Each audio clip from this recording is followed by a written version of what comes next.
Like, the way that Doc Ock would, like, talk to Norman. Like, they would talk to each other like they were, like, colleagues, and they always knew each other, and I felt that. We didn't even get that from the older movies, but in this one, that's a step up. And Spider-Man gets his, like, spider sense, but, like, it's a major spider sense. Like, Oh, yeah. the point where everything just goes quiet. It's funny, I never knew that I would see...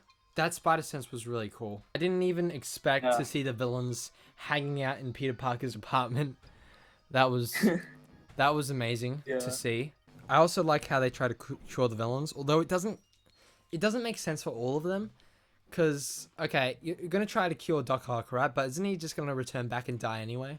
Green Goblin, he makes sense. Green Goblin makes sense, I guess, you know? Electro, it makes sense for him, except for the fact that, like, him being evil doesn't really come from his powers, if that makes sense. Comes from more of his emotions, I'd say. I do like the basic idea of his character, that he's kind of like got mental health issues and he doesn't know where his problem is coming from. That's why his motivation in the TASM 2 movie was kind of messy. Because, like, his head was messy, if that makes sense. They could have just told him that he could have used his powers for good anyway. Because he wants to feel important, right? He could become important by helping people as, like, an electric superhero, I guess. Although, like, Electro's powers were kind of unstable. But he controlled them. You know, if his powers were still unstable, like, I'd understand Tom wanting to take him away, but he seemed in control of them. Get that blue Smurf out of my face. I hate blue Smurfs. Anyway, the ending was really good. My back broke. You know, I'm something of a scientist myself. And when... Yeah. Anyway, I think we should get onto the spider sense part. Oh, yeah, that was... Yeah, that was found cool. that... At first I was like, wait, what's going on? And then I was like, oh, he's having a spider sense. Seeing all of them escape, that was quite a sight. Oh, yeah, that was visceral. The way Green Goblin was just tearing into him, that was really cool. Yeah. Okay, I'm not changing this again. 10 minutes left. Yeah. That's it. No more exceptions. I really did like the fight scene there between Spider-Man and Green Goblin. I thought it was really cool. Yeah. When they're in the apartment. And then when it gets to the bottom floor, yeah. The soundtrack, funnily enough, it's like it kind of has the same highs and lows as the movie itself, if that makes sense.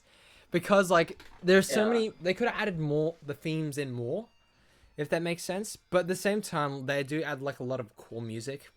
For example, like, you hear this, like, this deep music for Green Goblin, like, oh, you know, so that was really cool. You know, like, when all the villains broke out, that was really cool to hear. With Goblin, like, they were fighting, it was insane. Oh, Chantal, what did you do? Oh, no. Oh, what did she send? Oh my god, why did you send that?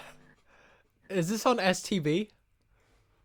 No, this is on actual DM. She sent me a picture. It's on DM. Of Megamind. It's on. She sent you a. Oh no! I just saw it. We only have 7 minutes left. Oh. Okay, so a complaint with Aunt May is that in, like, the previous movies, didn't have too much of a deep connection with his responsibility, if that makes sense. It didn't feel like she had that much depth, but in this movie, it feels... they kind of fixed that a bit, because, like, Aunt May is kind of trying to help Peter do the right thing, you know? And it's like... I get that she didn't have that much depth in the other movies, but at the same time, like, this is unique, because, like, the other Aunt Mays didn't have an opportunity to help Spider-Man with the villains. And they were never that hands-on. They never got to that point, but she got to that point. So I feel like that kind of evens her out a bit with the other Aunt Mays. Yeah. Sort of like a thing that you need to do in life. I don't remember exactly what she said, but I remember it was to do with helping people that are in need. I did cry during that. She said, "Great power comes great responsibility." That's good. You did or didn't, huh? She said, "With great power comes great responsibility." No, you said you cried. I thought... Did you say you did or didn't cry? There was like one tear. There was a few tears. You know? Alright. It was a tiny bit of crying, At not least too for much us. though. I wasn't actually crying, but like I felt the emotions of that scene. Yeah, my eyes were watery. That's all. Anyway, moving on. Yeah. That was actually kind of sad, but yeah, she delivers the famous line. I've got Shrek energy. Anyway, I honestly kind of felt sad when he just said when Spider-Man was like, "Sit down, you need to take a rest," or whatever he said. Quite sad, but anyway, yeah, that happens. It is filled with rage. yeah, he is, and I really like how I really do like how they use J. Jonah Jameson here.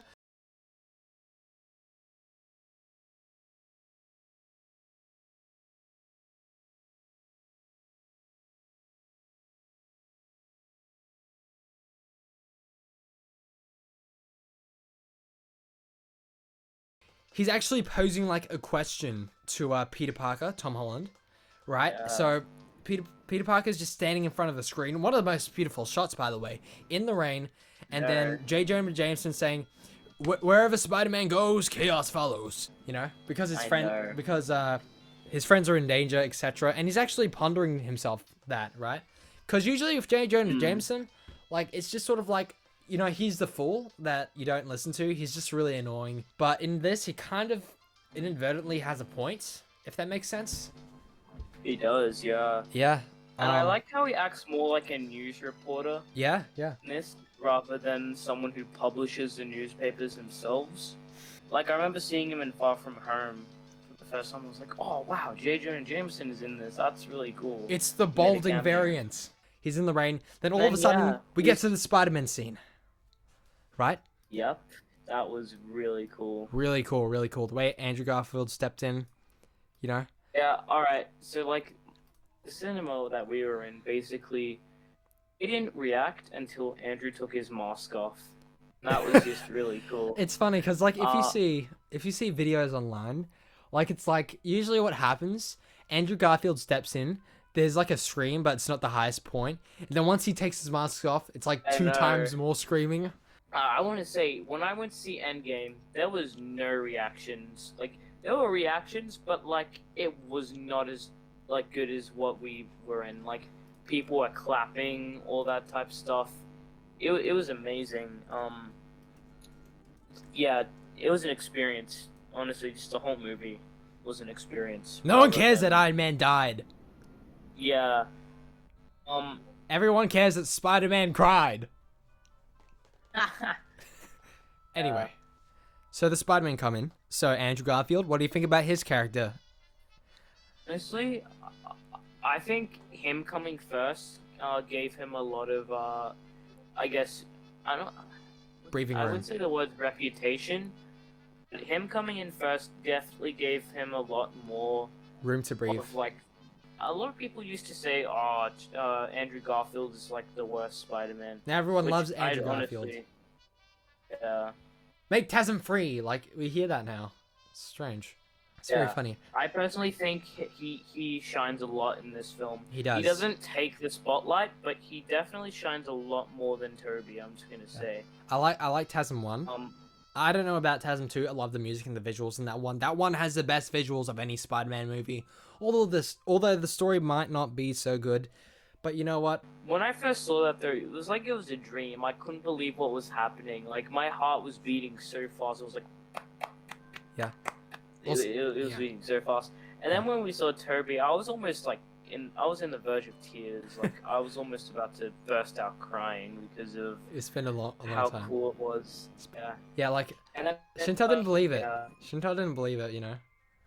Like, what I did, like, before we watched the movie, I knew they were going to be in it, so I kind of misdirected Chantal, saying, "Oh man, wouldn't it be cool if, like, Tobey Maguire and Andrew Garfield showed up?" And I kind of just joked about it, so, like, it would misdirect her, and then when she would come to see the movie, she would be surprised, and at the end of it, she was like, "I thought you were joking." I was like, "Yep, that's the point." Yeah, I'm too clicky. Alright. Yeah. Anyway, so they come in. And then we have Tobey Maguire, Andrew Garfield. And then we see all three of them talk and interact. Yeah, it's really good. Tobey Maguire's the wiser Spider-Man, pretty good. He's also kind of like shy, reserved, kind of. He webs Andrew's web shooter because, you know, he's more experienced, you know. And Yeah. he's like, hey, I wanna find this Tom Holland guy. Well, he didn't say Tom Holland, obviously, but Yeah. you know, Yeah, then I find it funny now though that we have to like now we're doing it even more frequently. We have to like call him Tom way Holland. we kind of like we call them Tom Holland or Andrew Garfield or Tobey Maguire. We have to refer to them as their actual names. Yeah. Because we can't just say Spider-Man. Honestly though, I don't want to sound like a jerk here, but honestly, I didn't really feel any emotion when Gwen Stacy died. Oh my god, you're such a jerk!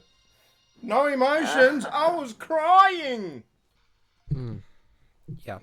Definitely the part where so when MJ falls down and then we see Tom Holland but then he can't because the glider I think stops him. Oh yeah. Then we see Andrew drop down. Andrew Garfield come in, which definitely I think that was probably one of the best scenes in the movie. One moment, that's one idea they didn't miss. They didn't miss that idea, right? I was actually surprised when it happened. I thought like it wasn't gonna happen. That was like a cool fan idea, but they did it, and it was really satisfying to see. And it was actually kind of sad. Yeah, like, you even get like awws from like the crowd. You're okay. I actually, I said that too, and I was like, oh man, that's sad. Yeah. And when Andrew started cracking Toby's back, I was like, what is going on right now? That was one of the weirdest frames I've ever seen. I was literally like, what am I watching? It's like, is this a dream? Yeah. It's just funny how they interact with each other. Despite having the coolest hair, Andrew says that he's a lame one because he only fight like a rhinoceros. That's really funny coming from the coolest version of Peter Parker. Oh yeah, the lab scene with him was also really good. You know, it seems like out of everything they got right, they definitely got the Peters right. The way that their relationship was. You know. Moving on to the final battle, what do you think about it? We've got 4 minutes left, by the way. That was epic. That's all I have to say. Like, yeah, epic. I remember you saying it felt like it was hard for you to keep up with them. I honestly felt like that was a cool part of the thing. You could kind of tell who they were just kind of from like the way they kind of swung and like also their suits. Their eyes. Their eyes. Their you can tell the eyes difference too. in the eyes as well. I think what they could have done better was I think they should have had like Goblin in there, like behind the scenes causing destruction. And then he's the one that's left fighting them. I think that should have been how it... He should have been there from the start because it just comes out of nowhere kind of. Also, I think I would have liked a moment. This would have proven that like it was a better idea to take his powers away with Electro. I think what they should have done with him was like he was using his powers so much that he was becoming unstable, and then he became Megamind again. He became blue again, and then it was so unstable that he was about to die, but then they save his life, right? Something like that. I think that would have been cool. And then the music kicks in again. That would have been great. Just like 1 minute extra. That's all. Oh yeah, and then Doc Ock comes in. I love that part. I was clapping to that part. I think I started like a clap wave, a clap wave kind of. 2 times I started clapping in the cinema. Everyone else followed along, and I felt important. Anything else? You want to talk about how Doc Ock helped them in the end? Noah? Are you there? I think he got penalty snapped. Ah, dang it. It's another penalty. 5 minutes. I'm very loose with these rules. I mean 5 years. Oh, dang it. That's a really cool picture, Chantal. Thanks. Why do I look like a 5-year-old? Why do I look like a 5-year-old? Can you hear me? Oh, no, I can't hear you, bro. I can't hear you. I added like 5 minutes to the penalty. Hello, can you hear me Oh, now? I can hear you now. Man, I had to reload the page. You gave me like another excuse to add 5 more minutes to the... I'm just Anakin. I don't want to be like him, but I am Anakin. If you ever been to You're bugging out.